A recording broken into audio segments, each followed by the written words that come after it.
Welcome to the Griffins Pipeline Podcast.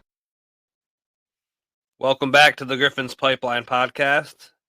In today's episode, we'll be going over the 2023-2024 Grand Rapids Griffins regular season. I'm Connor. And I'm Kyle. How's it going, dude? Going good, man. Get this regular season recap out of the way. We got playoffs going on, and Griffins obviously won their first home game. So, good start. Let's keep it rolling. Good to get a good start on the playoffs. But yeah, before we get into our review, Detroit Red Wings signed Andrew Gibson to a entry-level contract. And he signed a professional tryout with the Griffins, I believe. Yeah, an amateur tryout. Considered we're sitting Didier, I don't think he'll see a lot of ice time. He might just get some practice in with the boys before he starts next year, because it's kind of hard to just throw someone in right in the middle of playoffs when you're benching your captain as a healthy scratch. Yeah, I'm thinking, if we're up like 2 games against Rockford, we might see Boom and Gibson come out. I don't think Watson's trying to risk too much, though. But it's good to see that Gibson playing with the Greyhounds this year. Got some playoff experience. 11 games for him, 2 assists, and +5. So, good job. Coming over, we'll like to see what you can do if you can get a game in. One more thing before we get to the season review. Time is running out to call in to our call-in number at 1-616-319-1175 to win that signed Jonatan Berggren puck. So if you want to win that puck, call in, come up with a fun, anonymous name, let us know how you feel about the Griffins, make it fun. But yeah, we just want to hear from the fans. Let's get into that review. So we're going to start off for you with the standings. The Grand Rapids Griffins this year were 37, 23, 8, and 4. They had 86 points. We were second in the division and 13th place in the league. Yep, we finished strong in the division. The Admirals led the division with 97 points. They just kind of snuck away from everyone. No one could really catch them. Yeah, they had that 19-game win streak. Really propelled them on top. But yeah, the whole standings actually go the Admirals in first, 97. The Griffins second, 86 points. And third, the Ice Hogs, 85. And fourth, the Stars with 72. And fifth, the Moose with 71. And that was the playoff cutoff right there for our division. And the sixth place, the Wild with 62. And in last place, the Wolves with 60. So, a lot Wild and Wolves with disappointing years. And yeah, big turnaround for the Griffins. We finished in last place last year in our division. Yeah, last place, and we were 28, 36, 4, and 4. Basically replaced our wins with losses and completely turned the script this year under Dan Watson and company. Yeah, Dan Watson assembled a nice crew. He had Brian Lashoff actually on the penalty kill, controlling the penalty kill and taking control of the locker room.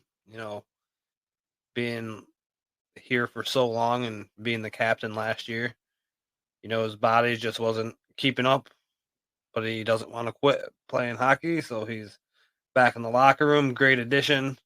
He's done a fabulous job. And then on the offensive side, we got Stefani Julian, who's done a great job. Power play has a little bit of some problems still. But besides that, on 5-on-5, it's been looking pretty good. And then we got Rupe Kosonen for the goaltenders. Pretty cool. And then we got all the equipment dudes. We got Dog Thompson, obviously. The best equipment guy in hockey. Yeah, and it all goes to making a smooth transfer this year with the coaching staff, and everything lines up so we are sitting in a good spot at the end of the season. Around the league, we have the Hershey Bears that have dominated. They had 53 wins and 111 points. And then behind them, we had Coachella Valley Firebirds, which, if you remember, was the matchup of the Calder Cup Finals last year. It was Hershey Bears versus Coachella Valley Firebirds. So they are back at it again, leading the league. 1 and 2. And then right behind them, you got the Admirals. And then the Providence Bruins, who have top 4 teams in the league this year. Yep, and we're sitting all the way down there at 13, just above the Checkers and Ice Hogs. We're in the top 15, which is pretty cool to see. Yeah, that pretty much covers it. We can go ahead and get into our scoreboard and player grades. So we're going to go over basically player grades, who led the team, and where we think they ranked, give them a letter grade. We'll start out with the scoreboard. We'll name the top 5 of every statistical category. So for points, we got Jonatan Berggren far above everyone else. He's got 56. And then you got Carter Mazur with 37. And then you got third, you got Tara Froese with 36. Then you got Marco Kasper with 35. And then you got Dominic Shine with 33. Yeah, that's some good names to see up there. Kasper and Mazur. And what a season by Shine there too.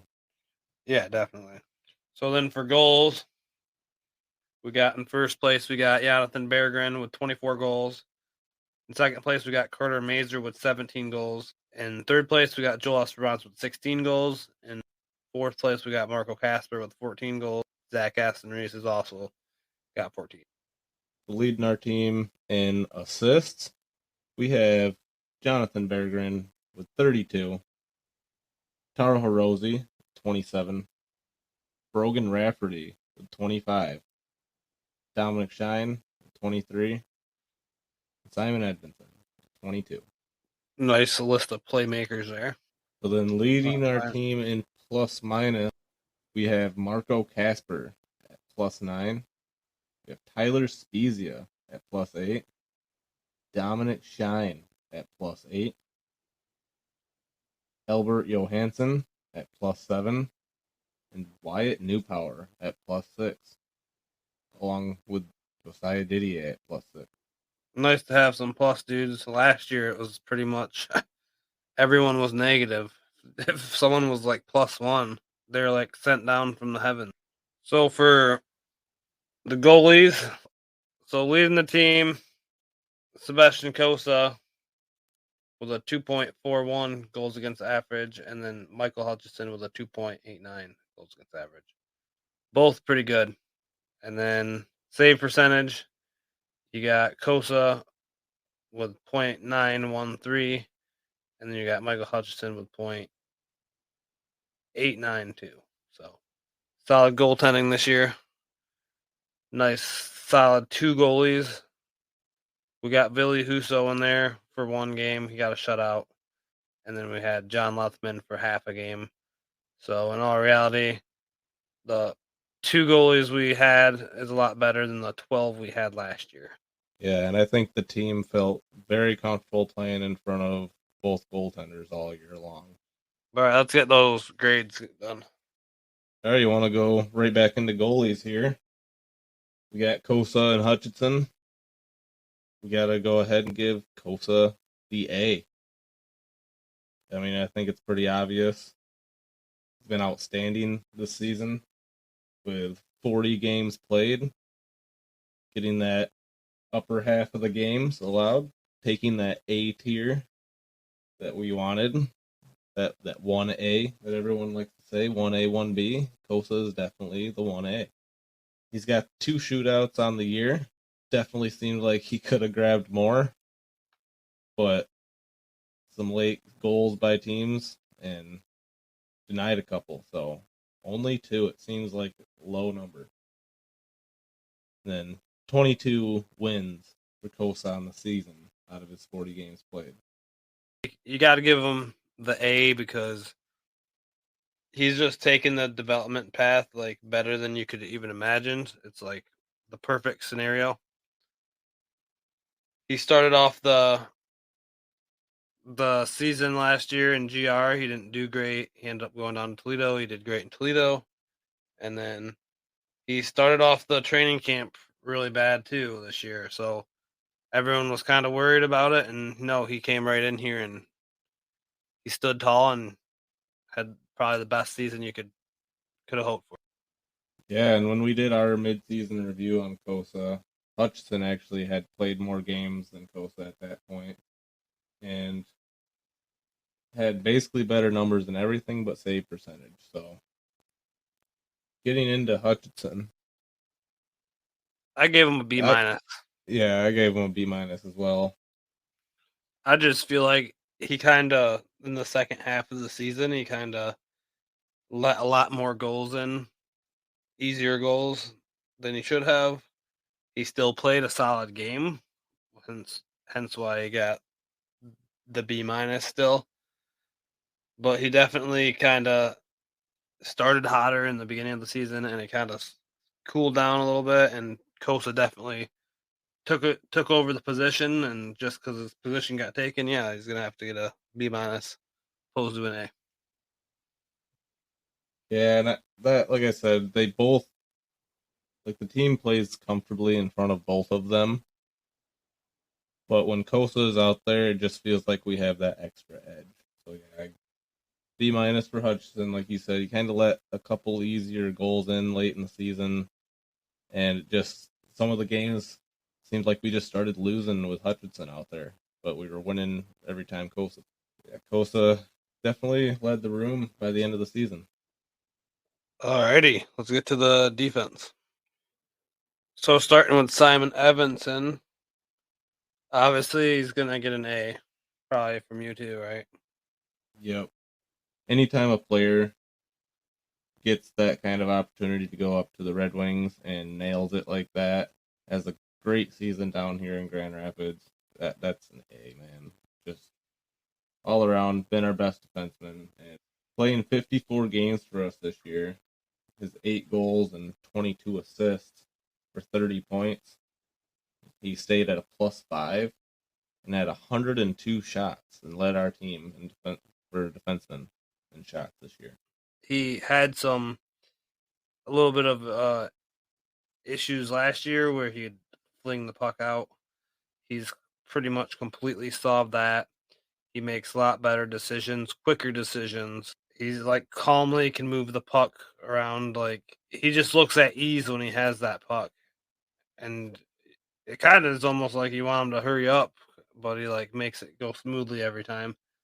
But yeah, he's got the big size, the big reach, and he's definitely going to be a great defenseman in the future for the Detroit Red Wings. As in, like, he better be next year. Like, this is our last chance to see Simon Evanson. Yeah, Go get your tickets for the Griffins if you want to see him down here.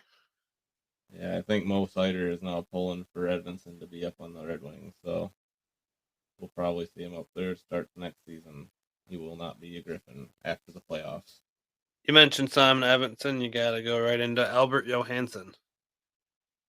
What'd you give Albert Johansson? I gave him an A minus. He's just same. He's that type of defenseman. He quietly has a great game almost every game.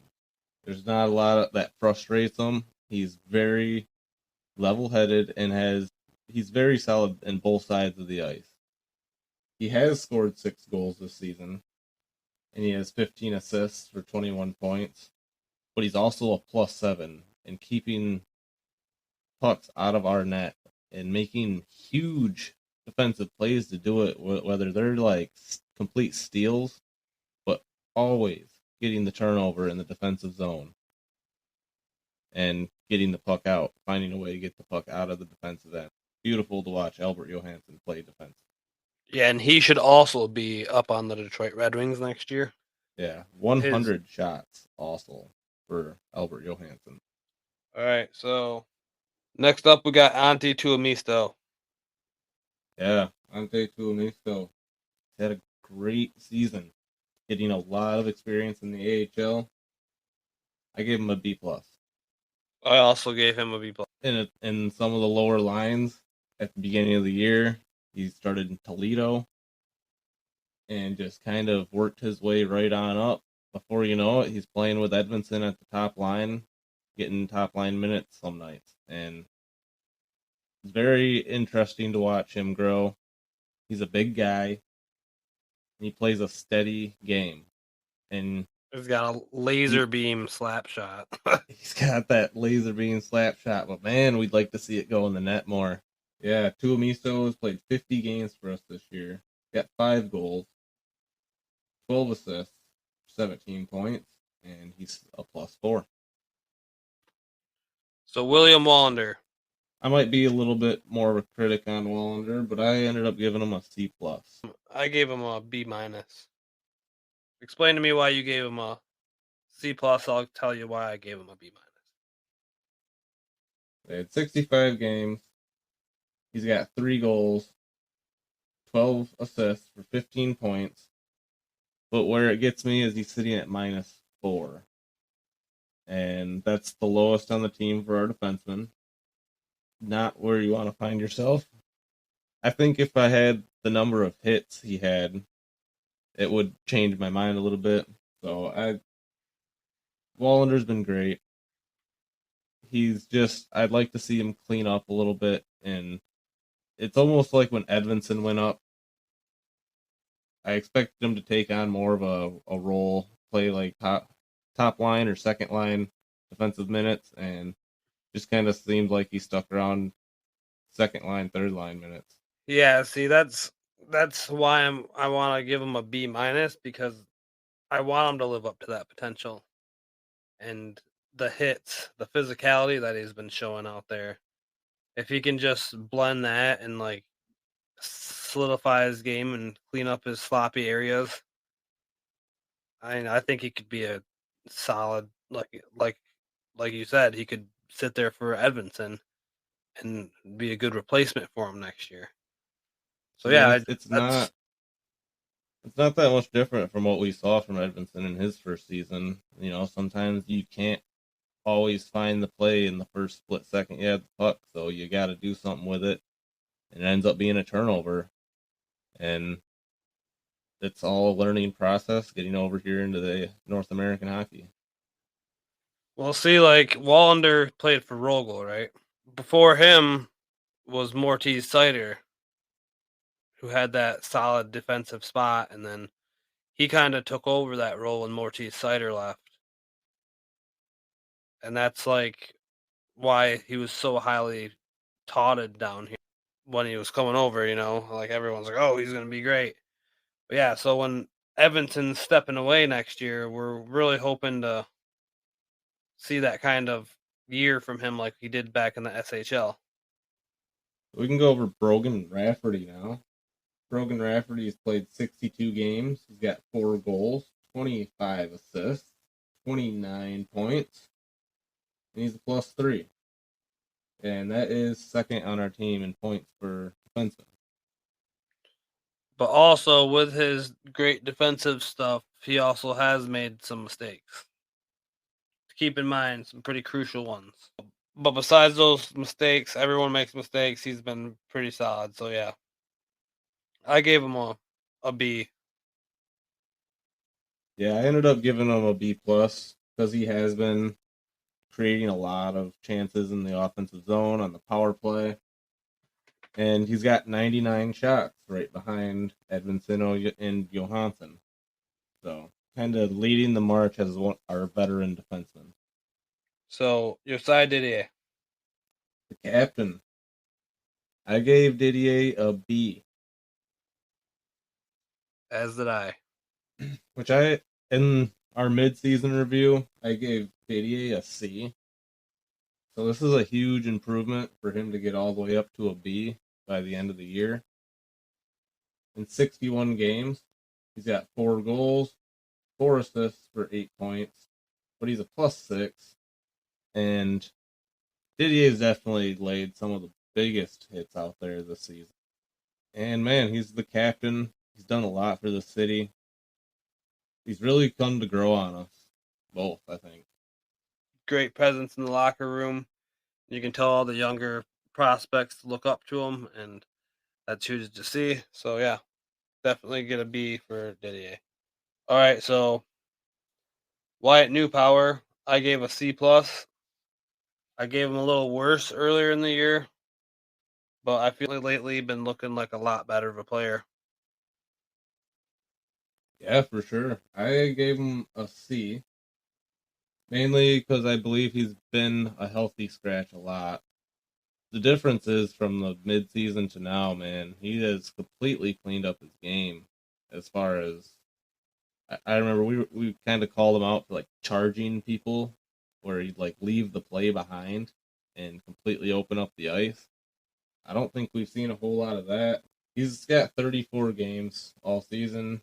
He's got a goal, 6 assists for 7 points. But he's sitting at +6, so he really kind of shows where he's at in the second half there.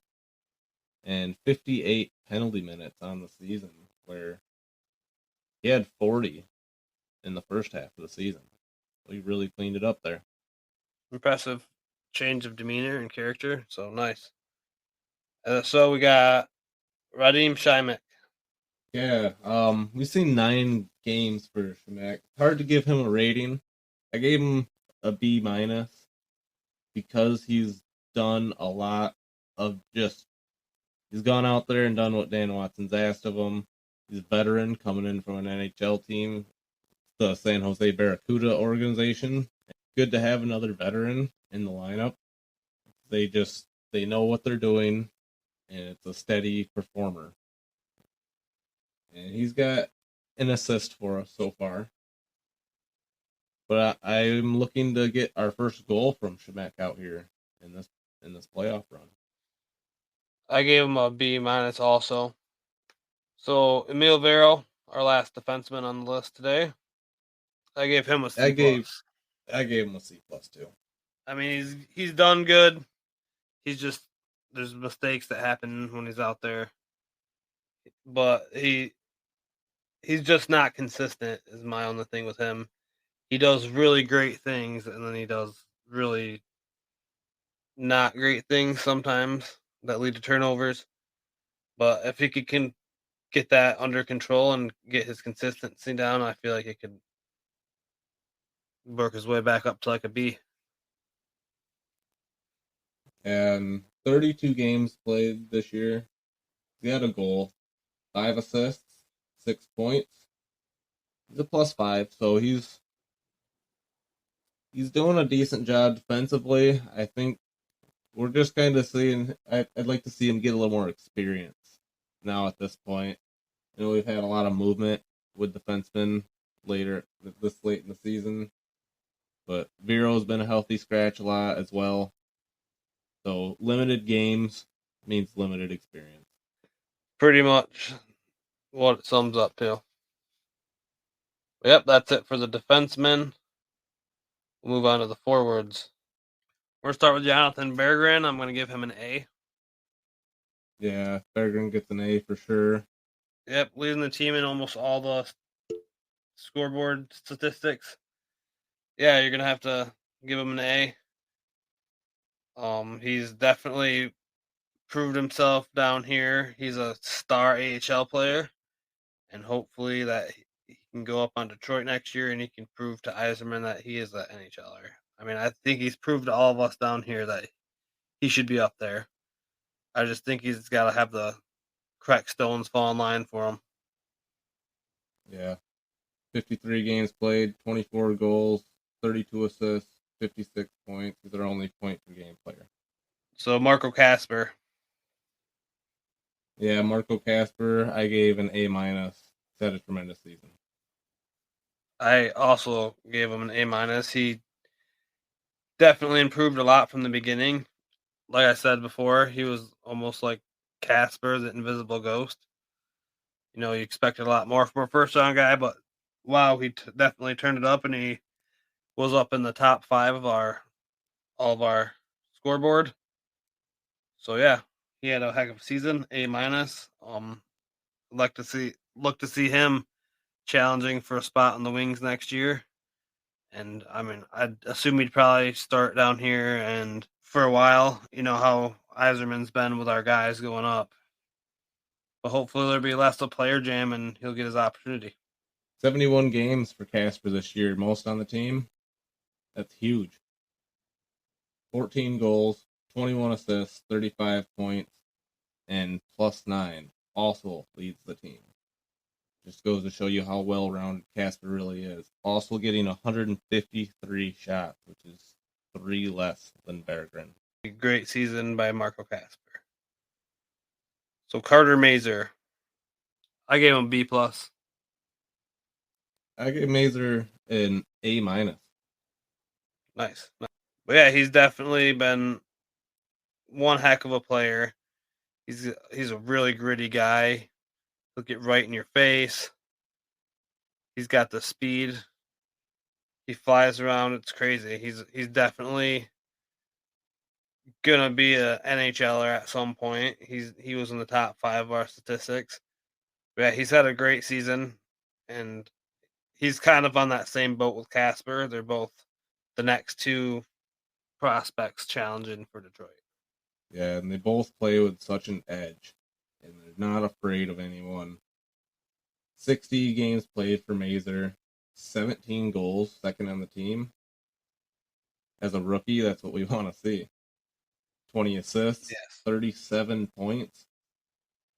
He ended the season at -3, but clean it up a little bit, get that back up to the pluses, and we're looking at an elite player. Elmer Soderblom. Yeah, I ended up giving Soderblom a B+ to finish the season. I gave him a B+ too, and I felt like he's just been sick lately a lot, and he hasn't been around. But the beginning of the season was really slow for him, and he really turned it around to the point when all our dudes were up in Detroit, he kind of seemed to be like the guy, and then he went down with a sickness. If it weren't for the sickness and him being absent so much recently, I would probably have him down for an A also. But he's a Yeah, big 6'8" guy. He's got the huge size and the reach. I mean, a special, unique player, and you definitely want to see him stepping it up. yeah, for sure. 61 games for Soderblom this year, 13 goals, 16 assists, 29 points, finished +1. And I think we're starting to see a well-rounded Soderblom where he's kind of starting to put everything together a little bit. But all right, Austin Czarnik. I ended up giving Czarnik a B. I gave him a B+ just because he's been so solid in like the face-off dot when he's down here, and how he's such a consistent depth guy up in Detroit. He's just like a great tool to have to bounce back and forth when injuries happen. Yeah, those are all very good points. And like you said, he's definitely a leader of this team. He comes down most time, plays first line minutes. We are definitely going to need him in this playoff run. He's going to be one of those players that is clutch moments, going to be out there on the power play, penalty kill, whatever it is. Whenever we need a guy, Czarnik's the guy that's going to come off the bench. So 38 games played, 10 goals, 18 assists for 28 points. And he is a -1. All right, Amadeus Lombardi. Yeah, great season for Lombardi too. I gave him a B+. Yep, I gave him a B. I feel like he started the season a lot hotter. I feel like out of all the younger guys like Mazer and Casper, I feel like he kind of stood out in front of them to start. And then I feel like in the middle there, Mazer took over, and then Casper kind of took over there more at the end. But Lombardi kind of slowed down at the end there. I just like to see him step back up and compete with those other two again next year and get back into that A category. But I definitely see it happening next year, for sure. Yeah, I think with Lombardi, really good to see him playing 70 games this season. Everyone was worried about him being small, taking a hit, going out, whatever that worry was, it's out of the way. He's a very physical young kid. 70 games in, he got 5 goals, 21 assists, 26 points, and +5. Lombardi's well capable of handling business. Where we're not seeing the number of goals is we're not seeing the number of shots. We're only seeing 76 shots in 70 games. I'll just throw this out there right now. Luff has 73 shots in 26 games. But yeah, so let's get into Matt Luff. Yeah, I gave Luff a B+. I give him an A- just because he's gone through so much and all these injuries, and he comes back and just immediately contributes on the power play, immediately contributes, and like you said, he's got all those shots, and he's just a great guy to have, an older veteran guy. Yeah, in 26 games, he's got 10 goals, 8 assists for 18 points. I believe he's like 0.6 goals per game, and that's like number 2 on the team. Luff's definitely pulled his weight since returning to the ice. So now next, Cross Hannes. I got Hannes at a C+. As do I. He got buried in the talent this year with all the other guys. He was kind of like our best prospect last year, and I feel like he started turning around there around the same time Soderblom started to turn around, and then I feel like he's kind of started to slow down again near the end of the season, and I just like to see him ramp it back up. So that's why I got the C+. I think you nailed it. Hannes played great with Soderblom. When they were out there together, they were figuring it out together. And Hannes had 58 games. He was a healthy scratch quite a bit this year. And he was also injured and took a couple dirty hits. And so in 58 games, he's got 8 goals, 8 assists, 16 points, finished at even, plus minus. He's been playing a lot of third, fourth line minutes. And when he did get to step up with Soderblom, I think that's when we saw him get those goals. He kind of had a couple good weeks there. Yoss Brantz. I gave him a B. Yep, I gave him a B- just because how good he was last year. He led the team in points. I feel like there's a slight decline, so instead of giving him a B, I gave him a B-. Yeah, he led the team in shots, 157, so, and 16 goals. Did a good job there. Nice. Yep. So we'll give him a B. You changed my opinion. You've swayed me. And then Tyler Spiza, I got him a B. Yeah, I got he's easy at a B-. Had a good comeback year. A relentless guy. He had that injury, and then he comes back and drags the guy off the bench like a couple of weeks later. So that's a true hometown hockey guy for us. So we love that guy. So he got to be. Yeah, and finished the season +8, so that was huge. Yes, yeah. So did we do Dominic Shine already? I don't think we did. I gave him an A- just because he's the heart and soul of our team, and he's always there on the penalty kill and power play, and he's always in the forecheck, and he's always making stuff happen that no one else makes happen. And he had a heck of a season too. Yeah, he also finished +8. which is huge. Number 2 on the team, and 33 points for him is just, I commend you, brother. Yep. And then Tara Rosie. I gave him a B. Rosie, yeah, I gave him a B. Great guy to have. Limited 9 goals this season, but still gets a large amount of assists at 27. Still finishes relatively close to the top with 36 points. So Taco's being Taco. Yeah, key piece of this team. And then Zach Aston Reese, I got to give him a B+. He's been great out there. Him and Shine and all these veterans have been great for us this year. So, yeah, Aston Reese is one of the biggest improvements of the season. I gave him a B+ too. So it finished with 30 points and just overall a great person to have in the organization, being able to play up and down in Detroit and Grand Rapids. Yeah, Ben. We're not really going to grade any of the... Oh, we got Tim Gettinger real quick. Yep, I got him on a B. Yep, I got Gettinger at a B as well. And went down with an injury late in the season. Definitely limited his contributions, but finished with 25 points, 12 goals, 13 assists. So, yeah, definitely started the season stronger, but after that injury, definitely slowed a little, but definitely good enough to get himself a B. And then, yeah, we're not really going to grade Hunter Johannes, Curtis Hall, Emmett Finney, any of those dudes. They just haven't played enough for us to get a solid grasp on them. Yeah, so that should wrap up our player reviews. We'll get into a quick season recap.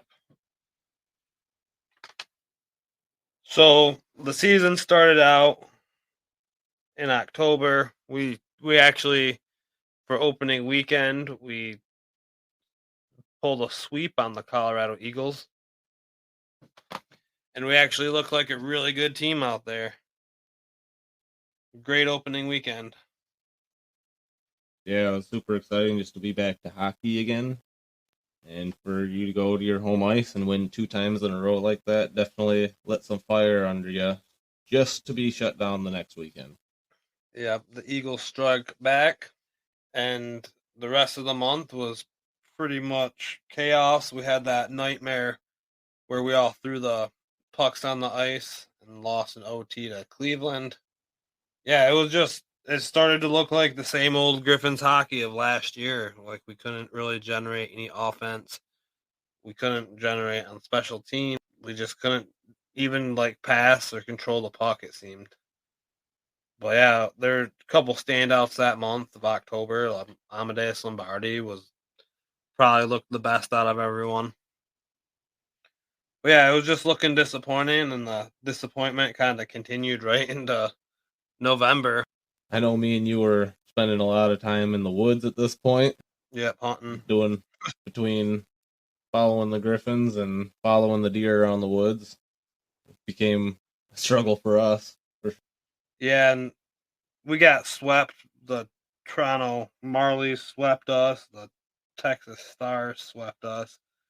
And then we got a split against the Manitoba Moose. And it was just a lot of losses, we just kept enough wins in, but we were still battling to keep that 500. We were still underneath it. We just couldn't get past 500. It was seemed impossible. Along with the rest of our division was also struggling to stay at 500. So it's kind of a blessing. Yep. So pretty much that continued on into the beginning of December. Same old, same old. And then the whole division continued to play horribly, and we were sitting there with a chance to be in the last playoff, the 5th spot, which is the last playoff spot, and a chance. But we had the Texas Stars. And I think this was a pivotal, game-changing moment of the season. I think this is where we really dialed in everything, and we lost to the Stars the first night. And we beat the Stars, and then we lost to them the both games, but we brought them to overtime and won, so we got 3 points, and that kept us right there in the race. And after that, we just started winning, and that was that was when everything changed. Yeah, that Texas series, it was those 4 games right around Christmas time, and after that, you guys kind of know how it goes. Griffin started putting up those W's. Yep, it seemed like we kept that level of no mistakes and the shutdown defense that we pulled on the Stars, and we Kosa started became using that. alive. Yes. Kosa became a huge part of this team, and I think this is when Kosa started to pass Hutchinson as the 1A. Yep, so January continued. I remember everything was getting good, and we had our first kind of setback after we started doing good. We started out the month, we swept Iowa at home, and then we had that setback where it was a really blizzardy night. Well, yeah, the 1 week of winter we had here in Michigan. But yeah, I remember we traveled all the way down to that game on that crazy blizzard, and there's a lot of people out there supporting the Griffins during the blizzard, and that was really cool to see. But yep, we swept Manitoba, and we just kept winning pretty much the rest of the month after those 2 losses. And that was the beginning. After those losses, our point streak began. And every game after that, into January and February, every game from there, we got at least a point in. There was a real fun Toasters night. That night was absolutely a blast. Yeah, Toasters night definitely was legendary. When we went into February, we had 4 shootouts in a row. 2 of them against Manitoba.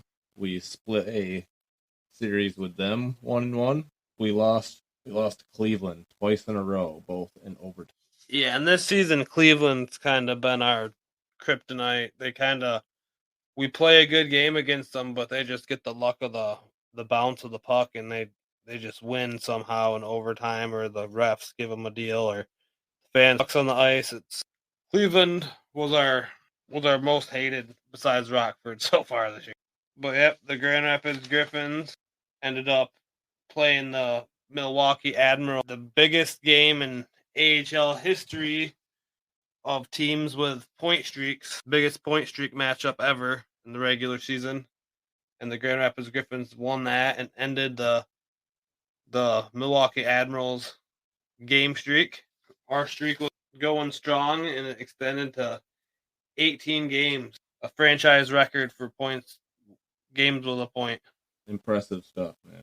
So March, pretty much, our streak ended to Cleveland. Once again, like I said, we hate them. But our home streak record continue. Kosa's record with points continued. We broke the record for home streak to 19 games at home with a point, and then Kosa broke the franchise rookie goalie record. And yeah, and then April came, and a lot of dudes got called up to Detroit, so we kind of finished the month off 5-4 and 0-0. Yeah, and during the month of March and April, Texas plummets in the division, and Rockford rises, and we end up having to really kind of win our last couple games just to ensure our home ice advantage against Rockford, our second seed, to get into the playoff. And it was a fight till the end. We ended up gaining the home field advantage by 1 point. Yeah, an overtime win against Milwaukee at the Van to end the season. It was a blast. So what would you say were your favorite highlights of the season, man?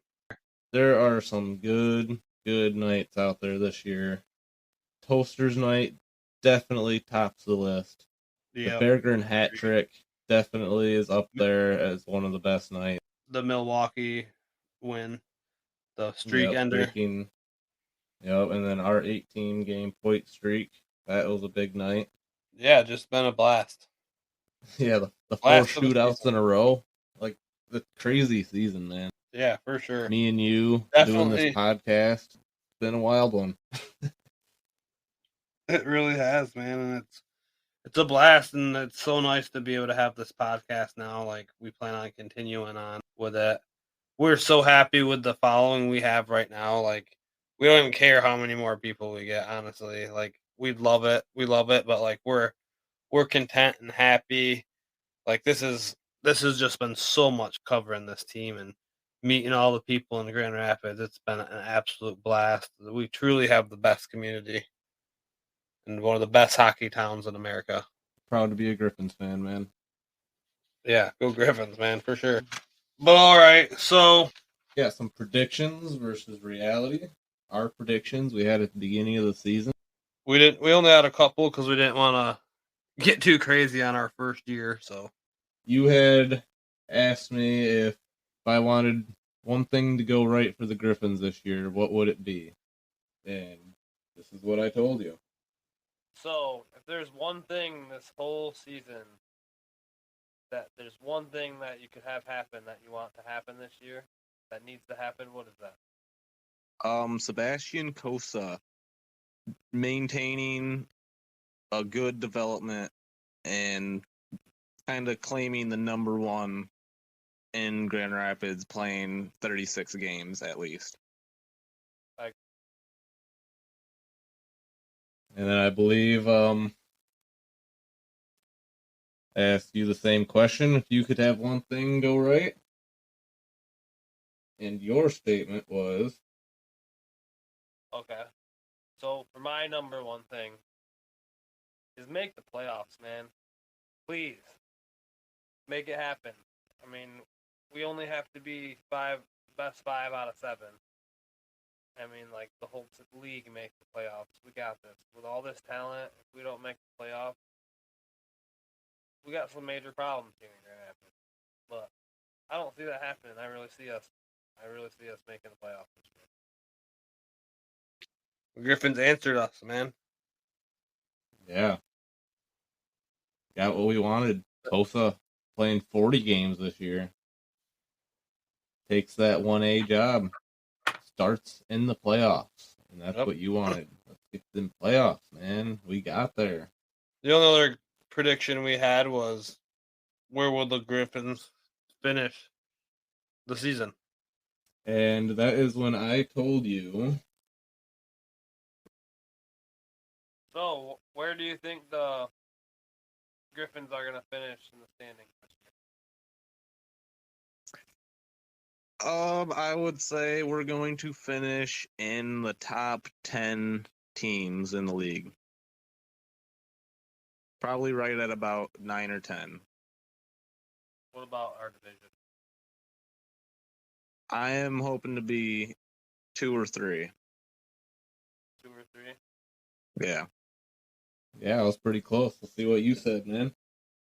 We've been a losing team for a while, and it's a brand new coaching staff. So I'm going to go conservative with where I say. I say we finish 4th in our division. And I say we finish around like 15th, 16th in the league. It's right down the middle. Yeah, right down the middle. But I feel like we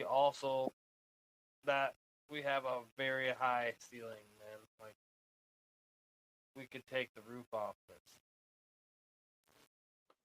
Yeah, so we're pretty close. I don't know. I was just hoping that we were good. You know, I was like just hoping we didn't suck again. My view was very optimistic at the time. I'll say that. Oh yeah. All right, let's get into these rewards and penalty box, and let's wrap this up, man.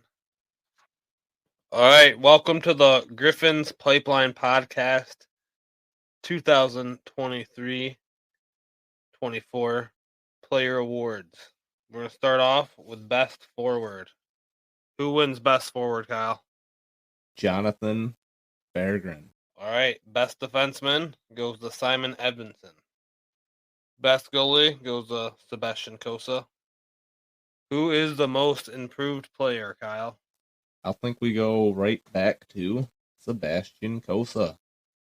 Who is the most NHL ready? Well, I think we were shown that Simon Edmondson is our most NHL ready player. Comeback Player of the Year. Tyler Spezia. Grit Player of the Year, Carter Mazer. Special Teams Player of the Year, Dominic Shine. Most reliable player of the year. Marco Casper. And who was the most clutch player of the year? Jonatan Berggren.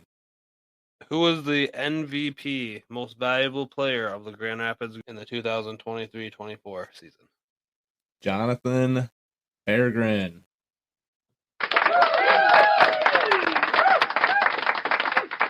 Congratulations, all you gentlemen, for winning the Griffins Pipeline Podcast Player Awards. Jonatan Berggren wins with 3 awards, and he goes into the Hall of Fame as the most awards in the season with 3. So, congratulations, gentlemen. All right, let's get to the penalty box. All right, so in this segment, we step out of hockey or stay in hockey, or anyone is fair game to throw in the penalty box for being a complete idiot. You can throw them in for a 2-minute minor, 4-minute double minor, 5-minute major, or 10-minute misconduct. Kyle, who are you throwing in the box? Well, today it is Ovechkin's turn to go into the box. A scoreless performance in 4 games against the New York Rangers, replacing our Detroit Red Wings with the Washington Capitals 2024 playoff Stanley Cup run. And their lead best player can't even get a point. They can't even get a win. It's just kind of like, wow. I just feel like we would at least done a little better than that. Larkin's definitely getting a goal if he makes the playoff. Yeah, I feel like we'd win a game, too. Have fun in the box, Ovi. Ovechkin, you're getting 2 minutes. All right, so who I'm throwing in the box? Allie Walker, country singer, at a Nashville Predators hockey game, pours a beer into a dead catfish, and then proceeds to chug the beer out of the catfish that she just poured into. That's disgusting, dude. That is sick. So gross, dude. What do? Just lay around and wait till you see if you have a disease or not the next day? I'll take my beer out of a nice Griffinstein, but have fun in the box. Yeah, I won't be drinking beer out of an octopus either. No, that's a double minor for sure. Yeah, I Right, almost have threw fun up in the when I box. saw that. Yeah, it's actually that's sick, dude. But okay. Thank you everyone for listening. If you like us, give us a 5-star review. Follow and like us on Facebook and Twitter. It's your last chance to call in and let your opinion known for this year. And win that Jonatan Berggren puck. So call in at 1-616-319-1175. Go Griffins. Go Griffins.